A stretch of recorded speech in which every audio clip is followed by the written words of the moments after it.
बिस्मिल्लाहिर्रहमानिर्रहीम। अस्सलामुअलैकुम। अबरार रशीद आपकी खिदमत में एक मरतबा फिर हाजिर है और हमेशा की तरह आपसे रिक्वेस्ट कि अगर अभी तक आपने इस चैनल को सब्सक्राइब नहीं किया या अगर आप दिल से यूथिए नहीं हैं तो आप इस चैनल को सब्सक्राइब कर लें। अगर यूथिए भी हैं तो कर लें, कोई हर्ज नहीं है, क्योंकि आजकल खबरें जितनी भी हैं वो बदकिस्मती समझ लें पीटीआई की, इमरान खान की और यूथियों की, वो ज़्यादातर उन्हीं से मुतल्लिक हैं और उनके खिलाफ हैं और उनको ये बात अच्छी नहीं लगती। और इमरान खान समेत तमाम यूथियों की ये ख्वाहिश होती है कि हर वक्त उनकी मदह सराई की जाए, लेकिन ऐसा मुमकिन नहीं है। अब आपको खबर ये देनी है, आपने एक मुहावरा तो सुना होगा कि घर का भेदी लंका ढाए। जी हाँ, अब पीटीआई के जो घर के भेदी हैं, रहनुमा हैं, अब वो मुख्तलिफ हवालों से इस बात का एतराफ़ करते हैं, इकरार करते हैं कि जनाब फरा गोगी का कनेक्शन बनी गाला से था और फरा गोगी जितना कमाती थी उसका 70% बनी गाला में जाता था। रोज़ाना 10 से 20 लाख रुपए आमदन थी। ये तो खैर मामूली बात है, ये तो पोस्टिंग ट्रांसफ़र की बात हो रही है। इस हवाले से एक बड़ी खातून रहनुमा, सीनियर रहनुमा पीटीआई की, उनकी एक रिकॉर्डिंग, जाहिर है बज़ाहिर तो ऐसे लगता है कि टेलीफोन रिकॉर्डिंग है, किसी से वो गुफ्तगू कर रही हैं, वो रिकॉर्डिंग अब लीक हुई है ताज़ा तरीन, जिसमें उज़्मा कारदार, अगर आपको याद हो तो 2020 में भी उनकी एक रिकॉर्डिंग लीक हुई थी, जिसके बाद उनको पार्टी के एक ओहदे से अलग कर दिया गया था, उनको वजारत नहीं दी गई थी। उसके बाद उन्होंने काफ़ी रोना धोना भी किया, लेकिन वो अपनी आदत से मजबूर हैं। उन्होंने एक मरतबा फिर किसी टेलीफोन कॉल पर इस तरह की बातें की हैं जो कि अब वो रिकॉर्डिंग, सबसे पहले तो मैं चाहूँगा कि आप वो रिकॉर्डिंग सुने, फिर उस पर कोई तबसरा करेंगे। ये मैं अपनी तरफ से कुछ भी नहीं कह रहा, क्योंकि ये रिकॉर्डिंग जो है वो मुंह बोलता सबूत है कि पीटीआई के रहनुमा अपने तौर पर इमरान खान और उनकी अहलिया और बुशरा बीबी और फरा गोगी और उस्मान बुज़दार के बारे में क्या सोचते हैं। उनमें ख़वातीन भी शामिल हैं, उनमें मर्द भी शामिल हैं। निजी महफिलों में वो उस चीज़ का इकरार करते हैं, लेकिन उनकी मजबूरी है कि वो सरेआम इस तरह की बात नहीं कर सकते। लेकिन आप ये ऑडियो सुनिए। ये वाइट कॉलर क्राइम किया है ना, कि खुद पीछे रहे और इर्द गिर्द वाले अपने सारे लोग जो हैं उनको करप्शन पे लगा दिया। 70% वो पैसा जो इन लोगों ने बनाया वो बुशरा बीबी और खान साहब को जाता था बनी गाला, और 30% इनकी जेबों में जाता था। मुहतरमा बुशरा जो हैं वो रोज अपने मियाँ से कोई ना कोई नाजायज तरीके से कोई काम करवाने के लिए कोई ना कोई फाइल वो साइन करवाती थी, और ये बड़े हंस के वाह वाह वाह वाह मेरी बेगम तो बड़ी बुजुर्ग है, हंस के उसमें साइन कर देते थे। पोस्टिंग और ट्रांसफर पे 10 लाख डेली इनके अकाउंट्स में जाता था।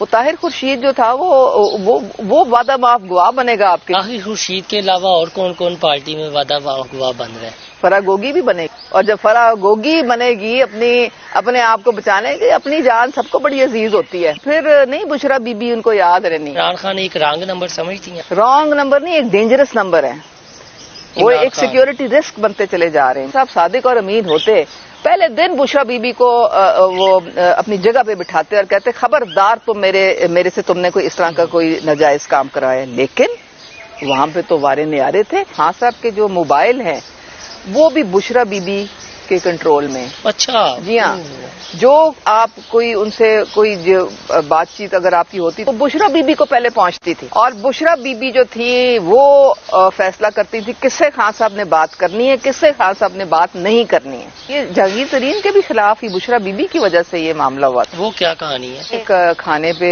ये बुशरा बीबी जो थी वहाँ पे गई जहांगीर तरीन के पास और कहा कि हमें पता चला है कि आपने मुझे जादूगरनी कहा है। तो जहांगीर तरीन ने कहा जी मैंने तो नहीं कहा। कहते हैं नहीं, आपने अपनी बीवी को फोन पे कहा है कि ये तो जादूगरनी है।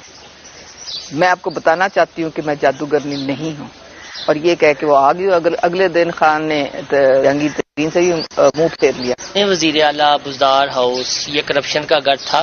बिल्कुल था। और कौन कंट्रोल कर रहा था इसे? बुज़दार एक डमी सीएम था और कंट्रोल एक्चुअल सीएम तो वो फरा गुज्जर थी। अगर अलीम खान साहब आते तो वो तो ये फरा गोगी की करप्शन को वो नहीं होने देते ना, वो तो एक स्ट्रांग कैंडिडेट बन के आते। और उन्होंने ना खान साहब की सुननी थी ना इन लोगों की सुननी थी। मीडिया स्ट्रेटेजिक कमेटी में भी रही है, कोई इंस्ट्रक्शंस होती थी खान साहब की बुशरा बीबी के हवाले से? बिल्कुल, कि आपने कहना है कि वो उनका सियासत से कोई लेना देना नहीं है, वो बिल्कुल घरेलू है। वो सारा दिन वो तो अल्लाह लोग हैं। रेहाम खान बुशरा बीबी के सामने बिल्कुल ही बच्ची निकली। जो बुशरा बीबी का जो दिमाग चलता है, जो उनकी ही अकल चलती है, और जिस तरह बुशरा बीबी ने इस्तेमाल किया इमरान खान को, और जिस तरह इमरान खान इस्तेमाल हुए, और मैं तो कहूंगी जानबूझ के हुए। अच्छा, तो इसकी तो मिसाल दुनिया में बहुत कम मिलती। ये ऑडियो रिकॉर्डिंग आपने सुनी, इसमें जो उज़्मा कारदार जो पंजाब असेंबली की रुकन भी हैं, पीटीआई की एक सीनियर रहनुमा है, और अपनी इन्हीं बेबाक और दो टोक और जिसे कहते हैं ना दबंग अंदाज गुफ्तगू की वजह से उनको अभी तक वजीर नहीं बनाया गया। अभी तो खैर नहीं बन सकती, लेकिन जब बुज़दार की हुकूमत थी, उस्मान बुज़दार की, तो उनको वजीर नहीं बनाया गया, बल्कि वो मीडिया स्ट्रेटजी की जो सेल है उसमें वो काम कर रही थी, यानी मीडिया स्ट्रेटजीज बनाती थी, लेकिन उससे भी उनको हटा दिया गया उस वक्त जब उन्होंने उनकी एक और ऑडियो लीक हुई थी 2020 में। वो भी आपने सुन रखी होगी। अब इसमें वो क्या कह रही हैं?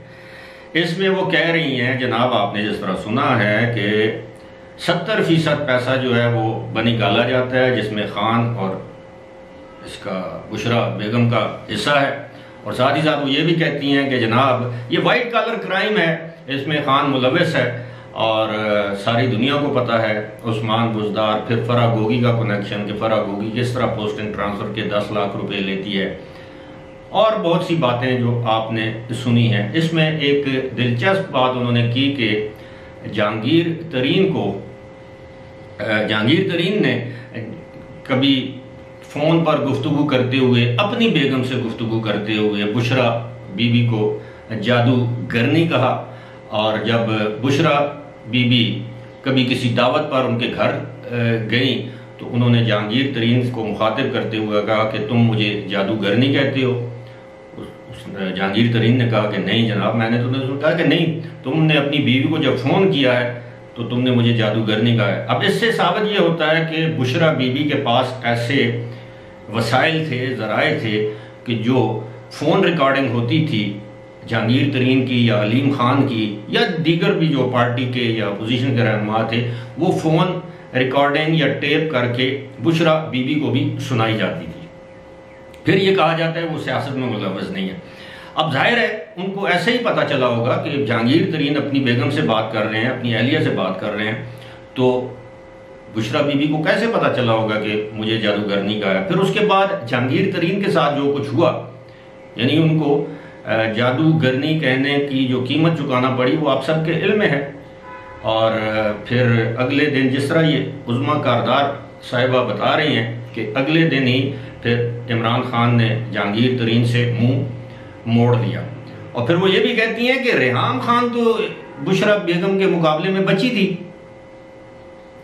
इनका लेवल कितना हाई है, अल्लाह लोग हैं लेकिन बड़ी शुरूर है। अब आप अंदाज़ा कीजिए कि एक एक करके ये जो ऑडियोज रिकॉर्डिंग जो है वो लीक की जा रही हैं, इसका कोई मकसद तो होगा।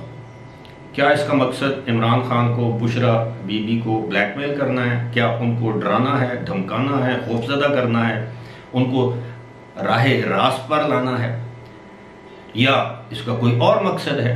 क्योंकि इनकी टाइमिंग बड़ी ज़बरदस्त है। और मैं आपको ये बड़े वसूख से कह सकता हूँ, हमारे ज़राए होते हैं ऑब्वियसली, मेरे पास इसका सबूत नहीं है, लेकिन मैं आपको अपने ज़राए की हवाले से ये बता सकता हूँ कि ईद के बाद, अभी ईद से पहले जानबूझकर कोई ऑडियो वीडियो लीक नहीं की जा रही ताकि उनकी ईद खैरियत से गुजर जाए या इस तजब्जुब में गुजर जाए कि कौन सी ऑडियो आने वाली है। ये भी क्यूरियासिटी भी इंसान को ना, कहते हैं ना क्यूरियासिटी किल्स, वो इंसान को ख़त्म कर देती है। तजस्सुस, तो तजस्सुस में रखा हुआ है कुछ लोगों को।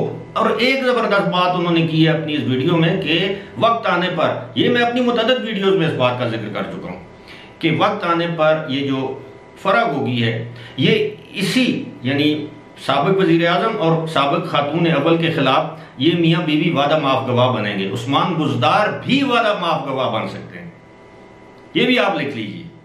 ये जब हाथ पड़ता है या मुमकिन है फरागोगी जो है वो उस्मान बुज़दार के खिलाफ भी वादा माफ गवाह बन जाए। ताहिर खुर्शीद वादा माफ गवाह बनेगा जो उस्मान बुज़दार का प्रिंसिपल सेक्रेटरी था। जिस तरह इमरान खान का प्रिंसिपल सेक्रेटरी था वो आजम खान, इस तरह ताहिर खुर्शीद उस्मान बुज़दार का प्रिंसिपल सेक्रेटरी था। Hand in glove, partners in crime जिसे कहते हैं, ये जराइम में पार्टनर्स थे, हिस्सादार थे। तो अब सूरत हाल ये है कि जिस तरह मैं बता रहा था कि ईद के बाद एक बाकायदा एक के बाद एक ऑडियो वीडियो और कहां से लीक होगी आपको पता है, जो रिकॉर्ड करते हैं वही लीक करेंगे। ना मैं रिकॉर्ड कर सकता हूं, ना आप रिकॉर्ड कर सकते हैं, ना हम लीक कर सकते हैं। अलबत्ता कुछ अपने मनपसंद लोगों को वो ऑडियो दी जाती है कि चलाओ यार इसको। जैसे माजी में पीटीआई के मुख्तलिफ एंकर्स को हुकूमत की जानब से, अदारों की जानब से उस वक्त की अपोजिशन के खिलाफ सबूत दिए जाते थे, उनका मीडिया ट्रायल किया जाता था। अब बिल्कुल वही सूरत हाल जो है वो उलट हो गई। देखिए ईद के बाद मजीद कितनी ऑडियोज आती हैं। फिलहाल मुझे दीजिए इजाज़त, खुदा हाफिज़।